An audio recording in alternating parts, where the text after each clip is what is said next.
I'm just going to wait for folks to join.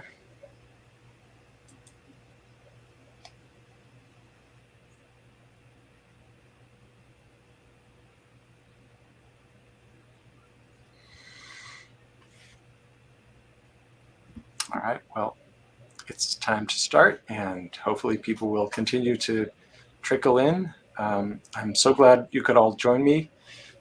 We have a great panel today. I'm Eric Endlich, founder of Top College Consultants. I work with students with learning differences nationwide to help them through the college selection and application process. And it's my pleasure to have a great panel here to discuss college readiness and application and disability accommodations and all that great stuff. I'm going to let folks briefly introduce themselves, say a little bit about your program, what your college or university offers, or Ben's case, tell us a little bit about your background, and then we'll jump right into some questions. Do you want to start, Kathy? Yes. Hi, everyone. Welcome. My name is Kathy Dalberger. I'm video chatting from the University of Maryland at College Park, the SIGNA program. We're a skills training program on campus that is out of the hearing and speech sciences. We're a threefold program where we do skills training, and we're also a clinical rotation program for speech pathologists, students in speech pathology, and we also run research, longitudinal research for evidence-based practice on some of our skills training protocols that we use. So welcome, everyone. Thank you. Laurie? Hi, I am Laurie Ackles. I'm the director of the Spectrum Support Program at Rochester Institute of Technology. That's in upstate New York. I also manage the Neurodiverse Hiring Initiative at RIT. The Spectrum Support Program serves about 100 students, RIT students who also happen to be on the autism spectrum. We primarily do coaching, but we also offer lots of opportunities for students to come together as a community, do a lot of career prep kind of things with students, and run seminars and things like that. So thanks for having me. Great, thanks for joining us. And this question for our viewers, where are you located? That is for you. Put in the chat where you're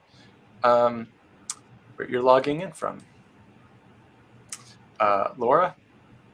All right, hi everyone, and as was previously stated, welcome to the panel. My name is Laura Sibold. I am the director of the Neurodiversity College program at Chestnut Hill College, which is in Philadelphia, Pennsylvania.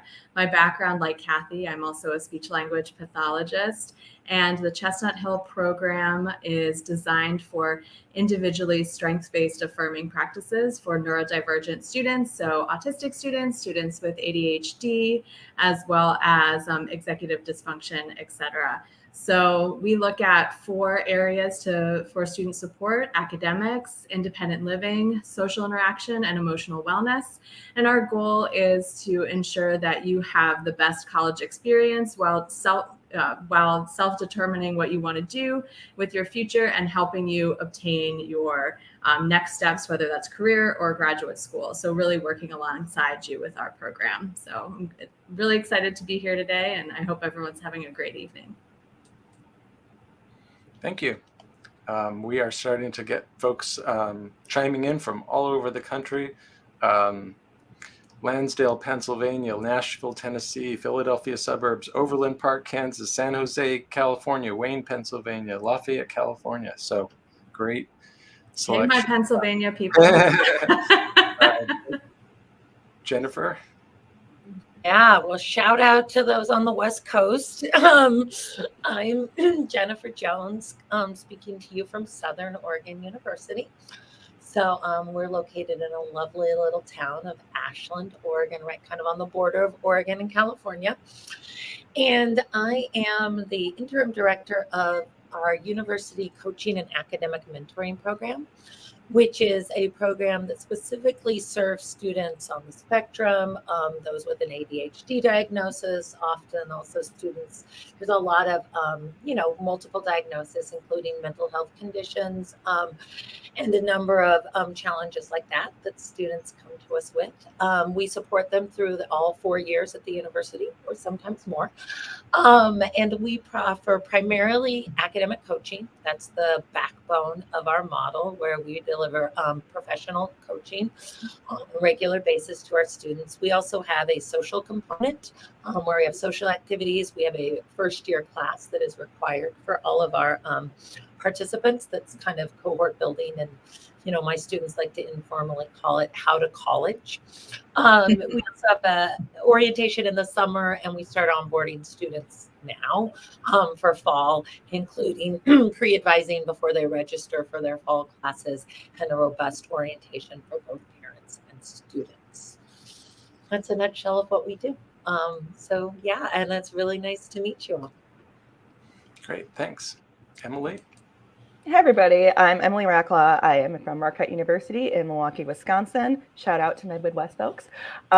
So we are a smaller program. We just started about 3 years ago. We're doubling in size next year to have 31 students. And we are an interdisciplinary team of professionals. So we have our speech path students, our occupational therapists, our mental health support, and then also, I call our social support to our peer mentors. They have a professional job doing that too. Our students get support, both in executive functioning, academic support, as well as mental health support.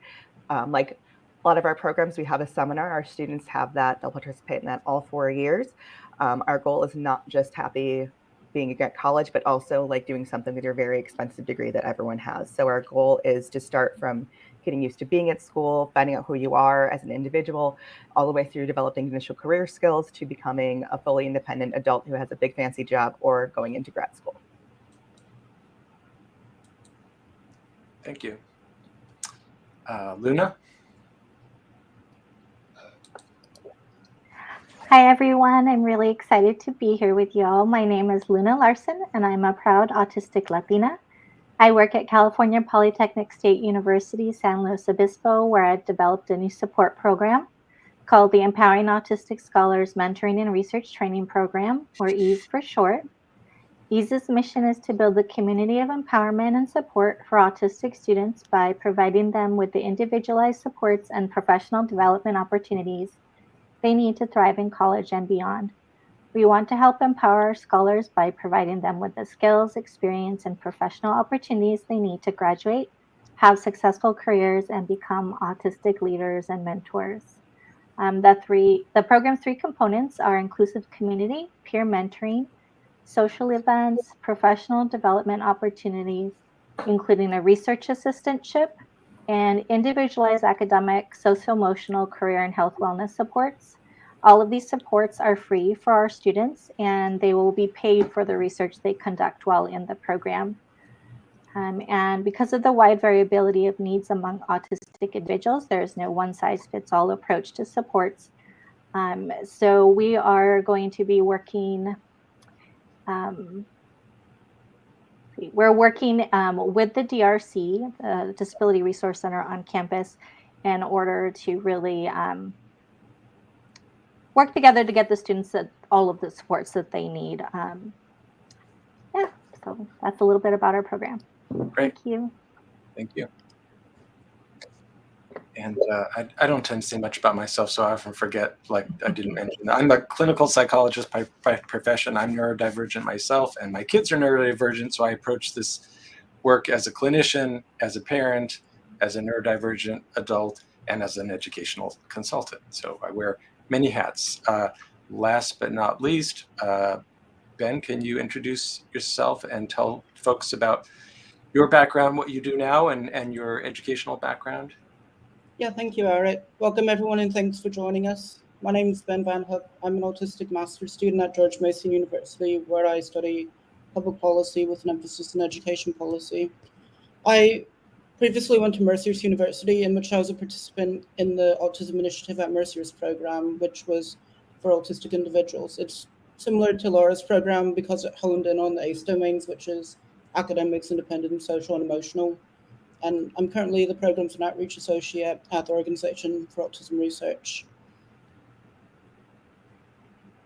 Great, thanks. And I've been on panels with Ben before, so I know he will add a great perspective to folks who want to know firsthand what it's like for a student going through a support program. Before I get to more questions for the panelists, more questions for the audience, I asked you where you're located. We found out you're all over the country, and some not even in the US. We had somebody from Canada. Also, if you have kids in high school or college, let us know what years they're in. And if you are not a parent, or of a high school student or college student, tell us what your role is: teacher, counselor, consultant, so on. So tell us about your what age or grade your kids are in, or what your professional role is. And my little excitement there was because I was actually born in Canada. So hello, Canadian, fellow Canadians. I missed that. Okay. So here's, and of course we welcome your questions for the panel, but I'm going to start off with some general questions. Tell us, what should students and their parents be doing? What should families be doing now if they're in high school to become more college ready? Who would like to comment on that?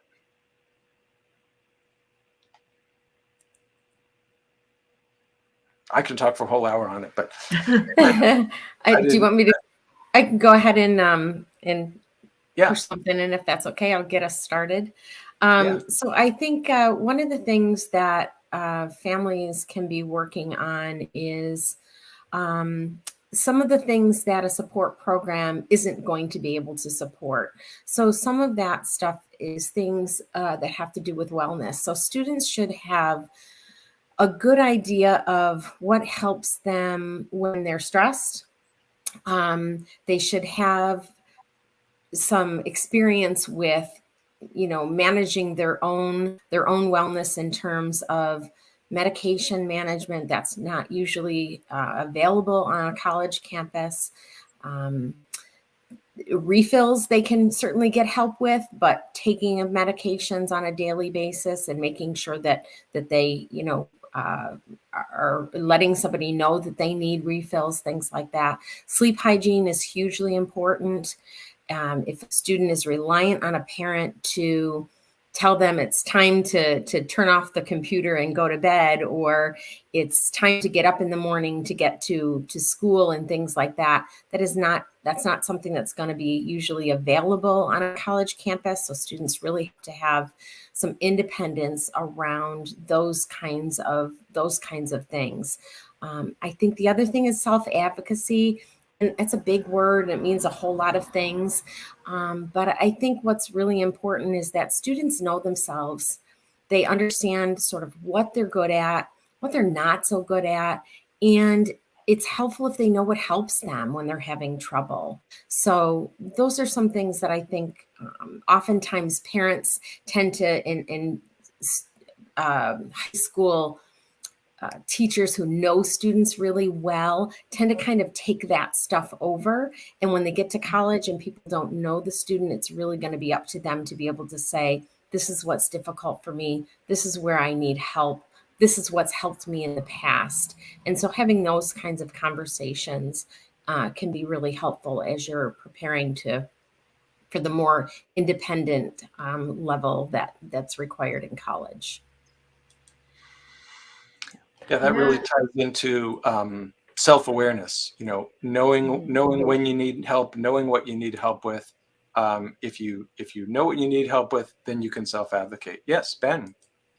As someone who's currently going through this process, I think it's important to find a balance between supporting your child and taking a hands-off approach and letting them explore their environment.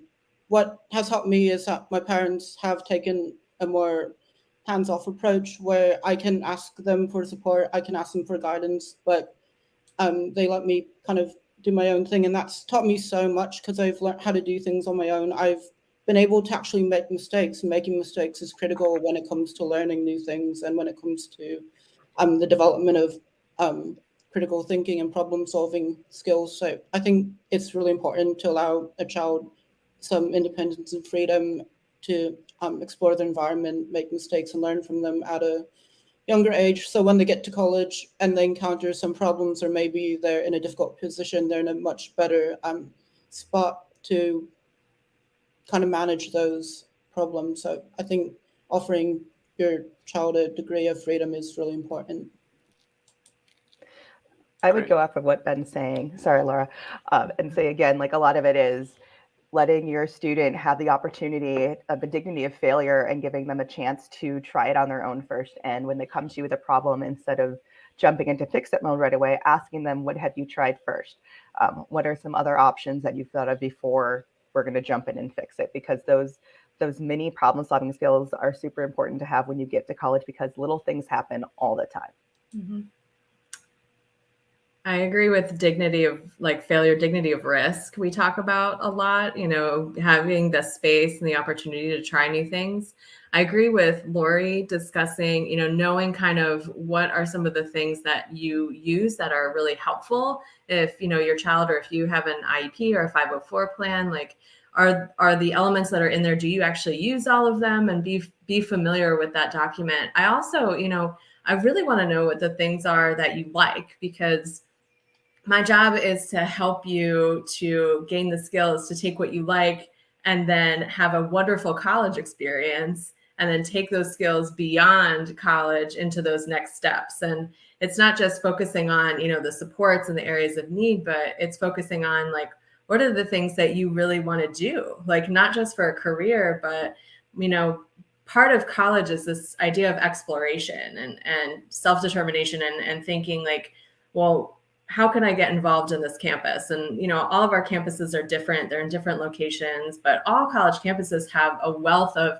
activities to be involved in. And so think about some of the things that you might want to do, that you might want to explore, that you find interesting or exciting, or, you know, then you can come to our programs and say like, hey, you know, how do I get involved in this? Or what are ways that I can do this? Because this is what I really like doing.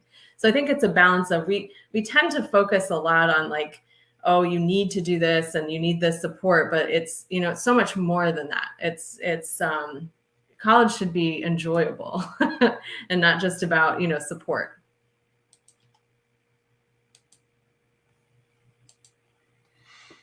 Here's a comment that came in from Sarah Anderson. My son's challenged with self-advocacy. He knows what he needs, but doesn't like to share. I got to say, as an adult, I don't like asking for things either. So I can relate to that. I don't know if anyone wants to comment on that or to continue on the any additional comments on getting ready for college. Oh, there's a comment for Laura. Oh.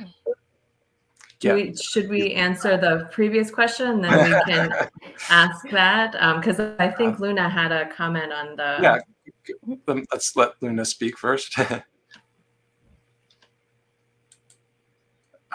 You're muted, Luna. Luna, you're muted. Sorry. Not used to this program before. Sorry. Yeah. So I agree with all the wonderful things everyone said, and I just wanted to add two more. The first would be to kind of determine your level of independent living skills, so that you can kind of figure out where you're good and where you still need work, and go ahead and practice those before you get onto campus, so it won't be so much of a shock. And then also to maybe do an executive function assessment to find out, you know, where you're at and what your levels are on different skills. And then you can kind of focus in on the skills that maybe aren't as strong, so that you're in a better place once you start with all of the academic work that you're going to be doing once you get to college. Great. Thanks. I'd love to chime. Oh, go ahead, Kathy. Everyone go. We have, go ahead, Kathy. Okay, thank you, Jennifer. I appreciate it. I'm going to follow that thread. There's a thread that's kind of moving forward on problem solving and decision making, and being able to have levels of independence. Sometimes people can't do all at once, right? So there's a term we use, scaffolding, a way to be able to ease into it. And some people, they can get overwhelmed if they're given too much. And so being able to find those levels. So even what Luna was talking about in terms of some sort of assessment to see, where are they at, meeting people where they're at, and being able to then start at that point. So find that sweet spot to be able to start so people can build confidence, because sometimes it's harder to do everything at once and it can be overwhelming. Thanks, Kathy.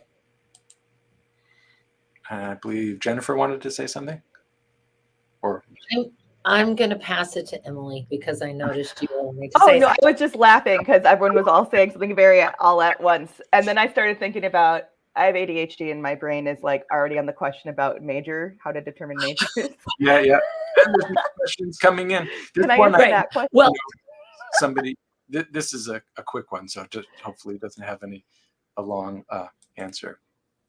Folks can respond if you're logged into Facebook, or you can respond there. Go ahead. Did you want to say something, Jennifer? So I guess, there was a question somewhere that a father or a comment that it said that, my son knows, and I think it was son, knows what he needs, but doesn't like to disclose, right? And doesn't like to ask for help. And I would say that is probably one of the reasons why these support programs are so crucial is because, and we know the research, right? If your student can find a person on campus that they trust and that they feel comfortable with to come to with these issues, then that's going to make all the difference. And so I don't know about your programs, but I'm sure it's true. I mean, our students, we build this level of trust with them, and they are confidential, and they do bring things to us and form these really tight relationships where eventually they will disclose things like that, right? And then we can kind of guide them to, okay, this is what you might want to do. But I think it's sometimes in a big university or without a support program, it's harder to get that kind of close and personal. And so when you're asking about, my son doesn't like to disclose, if they're working with one of us or a coach or someone, we'll do that gentle nodding of, well, it might really be helpful for your instructor to know that you learn best doing blah, blah, blah.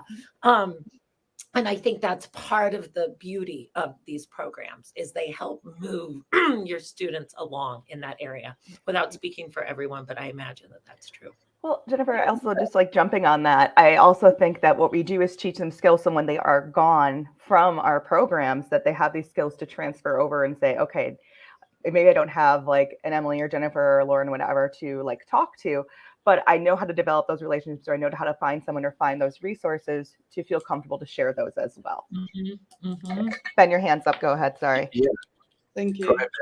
One way colleges can help students form that initial connection could be through college transition programs, where students can meet each other before the program starts, and they have a bit of a buffer room so they can get accustomed to the campus, to the living situation. They can meet some of their peers or teachers, and they can even meet some of the students who are working as at the program who are like supporting them over the summer, so they can get accustomed to that all and settle down like 2 or 3 weeks before school, which makes the whole transition week, or the whole first week of school, or first 2 weeks of school, a lot less stressful, because they've already gotten to know the school a bit, they've already gotten to know some of their peers, and they've already gotten to know some of the staff members they'll be working with and some of the professors. So I think the implementation of college transition programs is really important in aiding with the initial transition period to schools. Yeah, and lots of programs have a pre-orientation or a summer program. In addition to all the things that the folks here offer, there are gap year programs, postgraduate year programs, summer college readiness programs. I can feature those kinds of programs in a different live stream. We certainly can't do it all in one. Go ahead, Luna.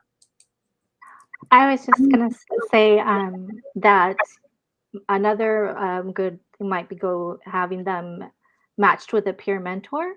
as sort of moral support and like a springboard for asking questions or asking for assistance, because it might be easier for the students to ask for support from another student than maybe from a professor directly, or even from the staff in the support program directly. So that might be an option. Yeah, I'm thinking about that question about the major as well. And we also had another comment came in that, ninth grader doesn't know what he wants to do. And that's like, I will say that is typical college students.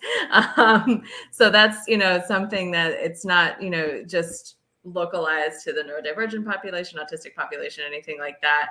And so with me, most universities, colleges, all will have like career development offices. And I know we work extremely closely with that office to build like specific plans. It was mentioned also the classes or curriculum that's specific within the program. So, we have that as well. And within the lab courses for our support classes, there are times for the career development people to come in to work directly with students. And there's a framework for like the first year, we're exploring this. The second year, maybe we're looking at internships. Third year, we're looking more at the networking components, building LinkedIn. Fourth year, looking at getting those job interviews and practicing that. So it's, you're partnering with those resources that you have on campus, and then structuring out, the plan that's individualized for the student, and how do we make this happen. So first year, there's a lot of looking at, what can I do with what I like, and what major does that match with? And then from that major, what job does that match with? And just that exploration. And just the reality that students do change their minds. So this is, it's a very fluid process, and that's part of that exploring that comes from college. But I think, Jennifer mentioned the importance of these programs. It's having the personnel there that are keeping an eye on those integrated parts of the college experience overall, and kind of guiding and supporting and allowing for that, the independence to happen, and scaffolding support for that independence too. Great, thanks. And I know Ben's had his hand up for a while. By the way, the questions are coming fast and furious. We've got well over 50 people watching. If any of you are panelists are also logged into Facebook and are able to multitask, and you want to answer the questions in the chat, you can do that. If that's too much, I will totally understand. Got lots of questions coming up. Go ahead, Ben.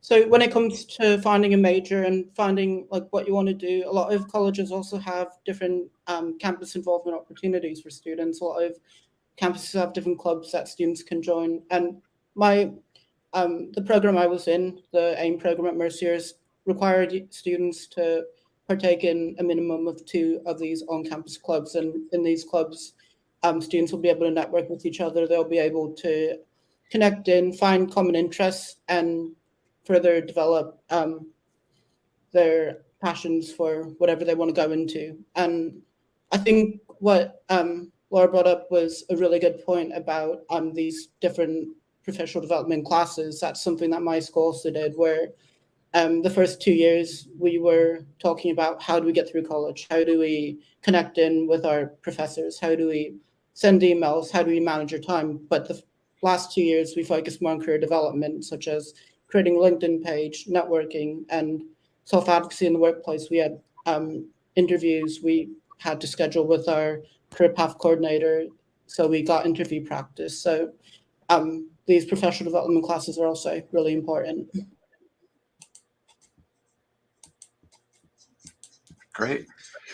So many great questions coming up. It's tough to choose. Are we done with the major question? Does anybody else want to chime in on choosing major? By the way, when we work with students, that's part of what we do too, help them look at what they've enjoyed, what they've done well at, educate them about different options in college, and guide them to colleges that are going to have majors of interest. And some students already know a very specific major they want to do. Other ones need to go to colleges that have a lot of options because they have no idea. So here's one question about accepting students who have a different diagnosis but still need a social piece. I've noticed that too, that the programs that have the social support tend to be the autism support programs. And some of your programs, I believe, are pretty specific for autism, but not all of them. I tried to include not only geographic diversity, but diversity of programs here. So if anybody wants to have a quick comment on that. Yeah. Kathy, I think was... Kathy was first, then I'll go after her.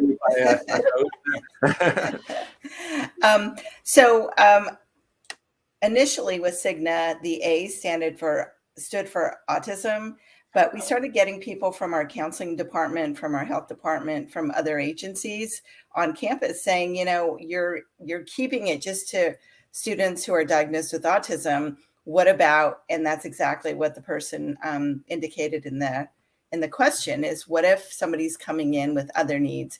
And so our program, we don't require a diagnosis. If you demonstrate a need and you want to explore the possibility of getting skills training in executive function or self-advocacy, social interaction, you can. We will do the assessments, and if it's determined that you need the supports, then you can just come in. Since we're a speech pathology program, we can diagnose along with the assessments. And so that could come along with it, but we don't require it coming in. So it can support. We've had students who are recovering from a traumatic brain injury. They've had sports injury. They've been in a car accident, a skateboarding accident, and they look fine. And they look like they've recovered, but they really have difficulty with time management, with motivation and some other things. And so we've had really a variety of students that have been in our program.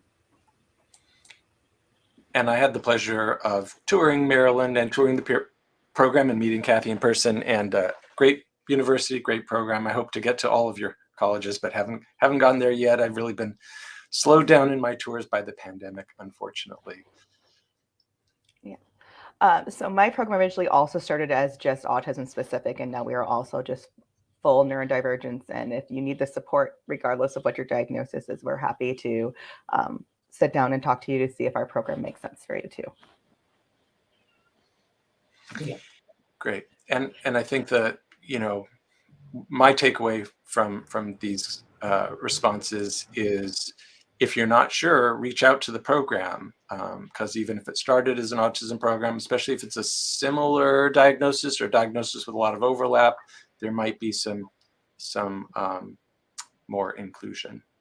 Yeah, and ours started as an ADHD program and executive function, and then kind of expanded outwards, right? But sometimes some of our students with ADHD also need those social connections. So there's so much overlap that, I agree. And there's no formal diagnosis required in our program. Yeah.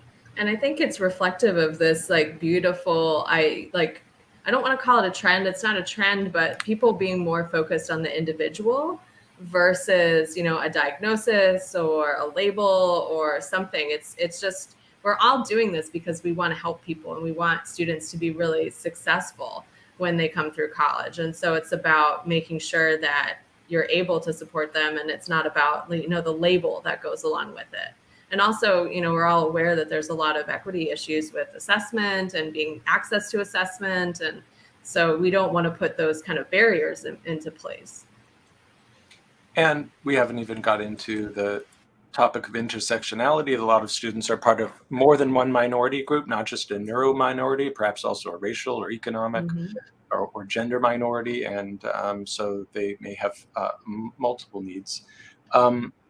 Since we're on the topic of inclusion, I want to go back to this wonderful question. How do you integrate with the larger college community? Different departments, specifically disability services, et cetera, but also creating a more aware and more inclusive college community. This is something I'm really passionate about, making institutions, whether they are companies, higher education, more inclusive in general. Anybody want to take a stab at this one? Sure. So my program's actually housed in our disability office. Well, technically not the disability office, but I'm under this Office of Disability Services at Marquette. One of the first things I did when I got to campus was start meeting with different people in different departments. So tutoring, housing, libraries, academic staff, career staff, admissions, everybody. I sat down. Our university did a thing where it was like, oh, sit down and meet with the president for 15 minutes. So I sat down with the president for 15 minutes and said, hey, do you know about this program? Because you need to. And I made a very big point to just make sure everyone knows about us. I then also have a really, like I said, an interdisciplinary approach. So we have the speech clinic that's involved. We have the occupational therapy clinic that's involved. I do all the training of our mental health support services on campus, but we partner with other graduate programs on campus. So it's kind of like, oh, on your mark, oh, we know what that is. So really it's important to not just do for name recognition, but so people understand the mission. So yeah, okay, that was a very long answer. My bad. I would just say that I think we have really at RIT been really pushing the fact that the whole campus, these students are college students. They're all of our students, right? They belong to the campus. And so it's important for our campus to understand that these are not students that are just served in one place. They're served across the campus. And so what we're very careful to do in our program is be kind of the place where students can come to understand better how to use the supports. Our goal is really to have students that are working with the Spectrum Support Program using the supports that are already available across campus. So when they need counseling, they're working with the counseling office. And when they need academic advising, they're working with their academic advisors. And when they're looking for career services, they're working with their career services person. But that our program is kind of filling the gaps that exist and trying to really work with the entire campus to work for all students. That's kind of the goal. Great, thank you. Yeah, and I think, inclusion is incredibly important. Kind of, how Emily was saying, you sit down, you're meeting with everyone. That's kind of the approach I took as well, in terms of like just getting together with people on campus, talking about how can we best support neurodivergent students, and then how does that support also is equal to supporting all students, because a lot of the things we talk about they're perfect for everyone. It's not just for the neurodivergent students. Spending time in workshops and talking things through, just meeting people. And I would say, I also work under the Center for Accessibility, but partner with our Diversity, Equity, and Inclusion office, and with multiple other groups on campus to do collaborative efforts for things. So it's not just, this one office siloed over here, but collaborating together and for example, like I'm going to be teaching one of the fall classes, just so I'm not just the face for this neurodiversity program, neurodivergent program, but also I'm doing these other pieces on campus. So everything kind of assimilates together. Thank you. And panelists, if you see there's so many questions coming in. If you see one that you're dying to respond to, feel free to raise your hand and jump in. Yes, Luna. I just wanted to mention what we're doing to promote inclusion. So we're also partnering with different departments and organizations across campus to provide our student supports, and that includes the Disability Resource Center, Career Services, Housing, our Tutoring Center, Health and Wellbeing. We also have faculty advisors from many different majors working with our students to spread the word in their different colleges about the program and autistic student needs. We're holding community outreach events where all autistic students are welcome that include educational workshops and social events. And we're also working to make the entire campus community more inclusive through education and awareness events for students, faculty, and staff at Cal Poly. Thanks.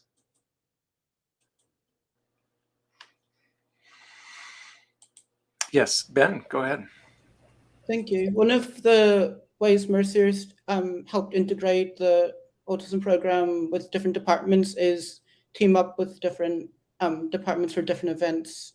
So, for example, during sporting events, sometimes they promoted the autism program by letting people who are part of the autism program wear the kits of the hockey players. And for different other social events, the staff members of the AIM program just tried their best to promote who we are, what our program is, and a lot of the students from different departments were really interested in like becoming peer mentors, becoming people who helped with the Boost program, which is the study hall program, because teachers in the classes kept mentioning and bringing the AIM program up and these great opportunities to enhance their resume, to work with neurodiverse individuals, especially like in the psychology and education departments. Another important aspect is community engagement beyond the campus, and with the overall community, and setting up networking opportunities for students, because if students are able to explore their campus, they're going to gain so many soft skills. They're going to be able to learn how to manage their time. They're going to be able to learn how to budget. They're going to also be able to learn how to take public transportation on their own through going off campus and exploring different areas and talking to different people. So community engagement is also really important. Great. Thank you. So another question here came up from Denise. How are IEPs and 504s interpreted by universities? Just make a couple of general comments. I'll let folks talk about how you do that specifically at your university. It's a much more standardized process at the high school level, and then when students leave high school, each college can sort of choose to do things the way they want. So some colleges, disability services are specifically requesting certain kinds of documents, like a neuropsychological evaluation. Others have more flexibility and will look at an IEP or a 504 plan. That varies quite a bit from college to college. It certainly is not the case that it's automatically transferred or mapped onto what happens in college.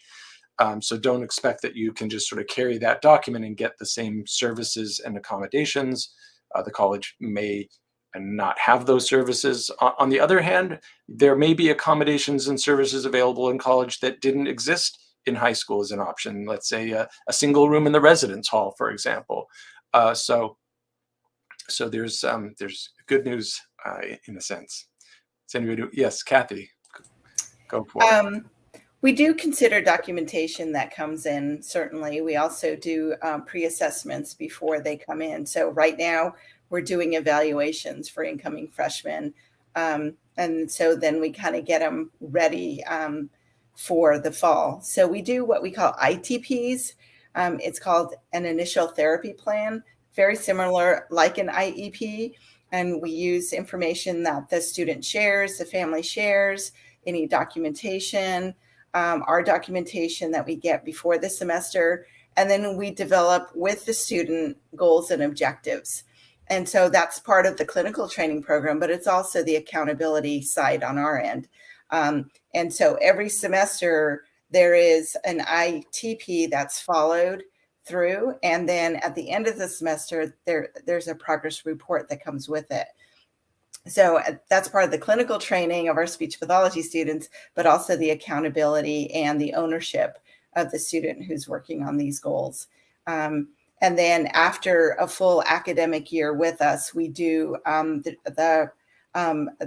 along with the progress reports, we do the assessments again to see pre and post to kind of, again, keep us accountable, kind of update, make sure we're on track. We do take data on those goals and objectives, so we know when they've been mastered, when it's ready to go on to the next level. Thanks, Kathy. And on a somewhat related or maybe peripheral topic, communication with parents is not something to be taken for granted. That there are many things that change from high school to college, and that is one of them. Parents will not be in the loop unless that is specifically built into the program, or unless students have signed certain documents such as a FERPA waiver allowing the college to communicate to students. So you may have been, as a parent, may have been very involved up until college. Be prepared for that to change. Anyone else want to comment on the question about 504s and IEPs and how that works at your college? Yeah, Laura? Thanks, Eric. I think that there is a lot of awareness there to kind of shift, and a lot of places will look at the documentation overall. And when you're starting that disclosure process, or when your child's starting that disclosure process, typically we'll send a letter out to say, hey, these are the pieces that we need, including, a statement of disability, including, what are some things that have worked for me in the past, and, and can include IEPs, can include additional assessments as well. So it does depend on the college or university, what they are requesting. And then similar to what Kathy was saying about a therapy plan, like, we do what's called an SBM, or a strengths-based measure, to look at what are some of the things the student really wants to work on, and look at the goal setting from there to move forward. And that's like specific to the programmatic element versus just something out of the accessibility office. So yeah, that's my response. I'll chime in just really quickly from a disability resources perspective, because I've directed both. We follow, and I'm guessing many of the campuses do, a real interactive approach. We start with, bring us what documentation you have, and let's start the conversation from there. If we need more, we will tell you. That being said, it can never hurt to have that full neuropsych eval, especially an adult normed one, because it may provide information that your disability resources office needs and can really work with to justify some additional accommodations that, like Eric mentioned, may not have even been possible in high school. So, but again, right? I mean, we talked about that. That's an equity approach because of the cost of it. It's just not something we at Southern Oregon University are willing to absolutely require. Now, some things like a math substitution, there are certain things that we may require document, that a formal eval for that. But other than that, it's really interactive, and we do rely on student reporting.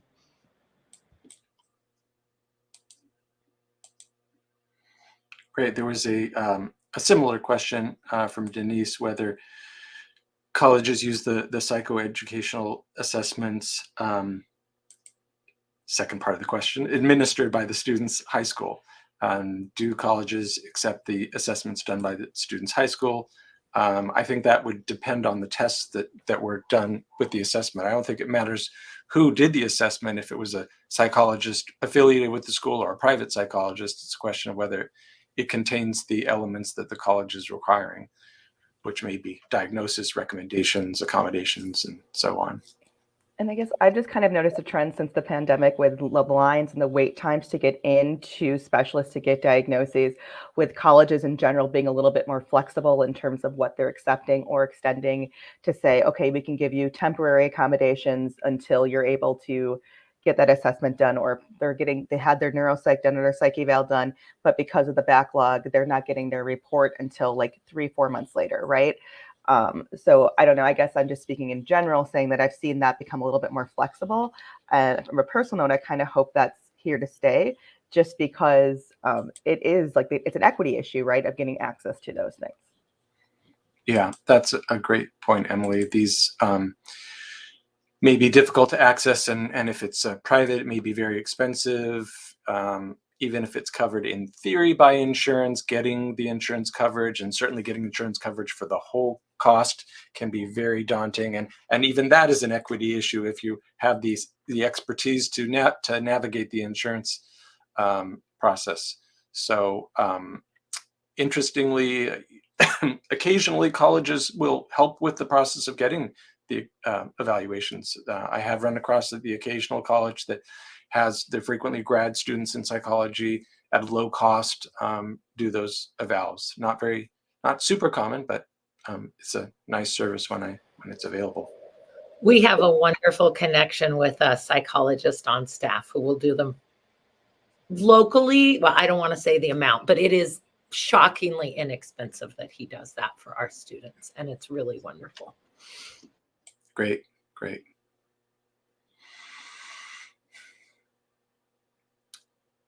Anybody want to comment on any of the questions that you've seen, or you want me to pick the next question? Yeah. A quick question about the Pacific Northwest, and that asked if there are any strong schools supports. And I know there's, and you're probably more familiar than I am, Eric, but there's a Ravens program, I believe, at the University of Idaho, or does anyone? Anyway. Yeah. Also, Bellevue College in Washington has a program. Also has a program. So. And going back to my previous, oh, no, sorry, wrong answer.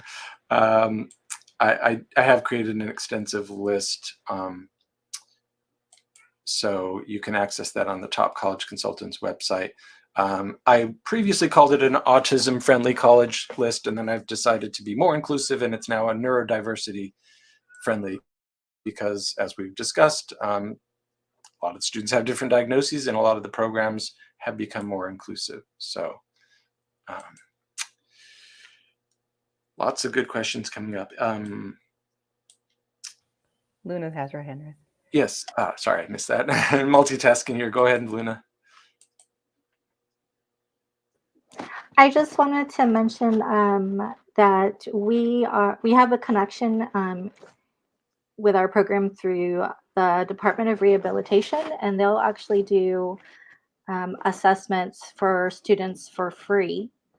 So I don't know if that's just in California or just in certain counties in California, but I would definitely recommend contacting your local DOR to find out, and they might be able to offer that for your student as well. That's a great point. Yeah. And I'm frequently encouraging families to explore the public benefits that their child might be eligible for, and to not just assume based on your child's diagnosis or what they're capable of that they can't get public benefits. There's a lot of very useful public benefits available for a lot of students. Go ahead, Ben. There's a question in the chat. When might neurodiversity truly enter the diversity, equity, and inclusivity movement? That's a really good question. And I think some schools are already pushing for this change, so neurodiversity can be involved in this conversation. At Mercyhurst University, the autism program takes vocational trips to New York City and Washington, D.C. to talk to different congressmen, senators, different organizations like Google, Microsoft, Wells Fargo, Amazon, MITRE, PricewaterhouseCoopers, amongst others, about their neurodiversity initiatives. And I know some organizations are starting to create neurodiversity panels to support other neurodiverse individuals in the business. So I think slowly but surely we are getting to that point where we are in that conversation. And it's something that I've pushed for a lot. I've spoken to different organizations, and I've pushed for a world beyond acceptance towards autism appreciation. And I've been speaking about how different businesses can be more inclusive of neurodiverse individuals. Great. Thanks, Ben. Yeah, Ben is doing, I think, Ben, you have a great career ahead of you advocating for neurodiversity. And this is something that I've been talking about as well, making disability and neurodiversity part of the diversity discussion. Were you going to go ahead, Laura? Yeah, I was going to say that's part of like being, the community. Ben talked about community before too. Chestnut Hills in Philadelphia, and the Philadelphia community, the Neurodiversity Employment Network in Philly, is committed to those discussions of moving from the awareness to acceptance to that appreciation and bringing people to the table that are autistic, that are neurodivergent, that are spearheading that type of work to make sure that you're really embracing that inclusive practice, and that you really are looking at neurodiversity as part of the larger DEI, which is, again, like on the specific on my campus, is working and partnering with DEI, with Title III, and doing all those pieces to create those affirming spaces and really break down barriers. I suspect most of us here are on the same page on this one. I have another article coming out this year on that topic too. Anybody else want to comment on that? Yeah, I would even say even full empowerment. I mean, you can add, appreciation, but I would even push it even more to just empowering. And it's the adage about not just inviting somebody to the table, but to have people plan the party as well. And that goes across the board, across campus and outside.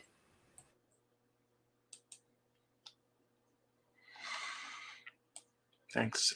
We have time for maybe one more question, or do folks have any kind of concluding comments on any of the questions or things that have come up?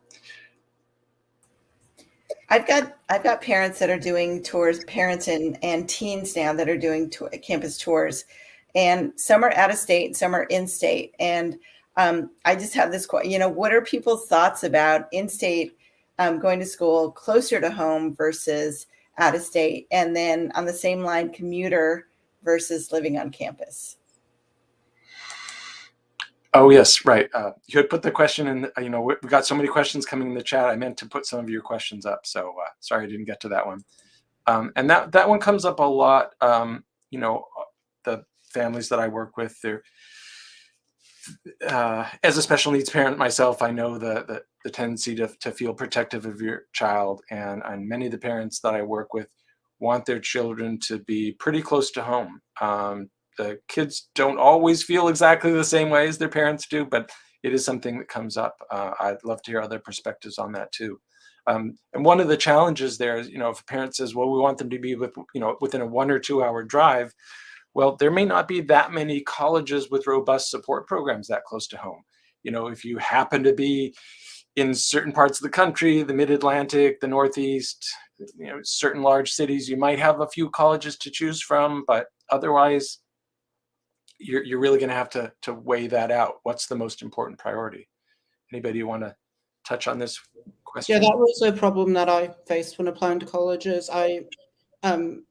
Because there wasn't too many good, neurodiversity programs in the DC, Virginia area.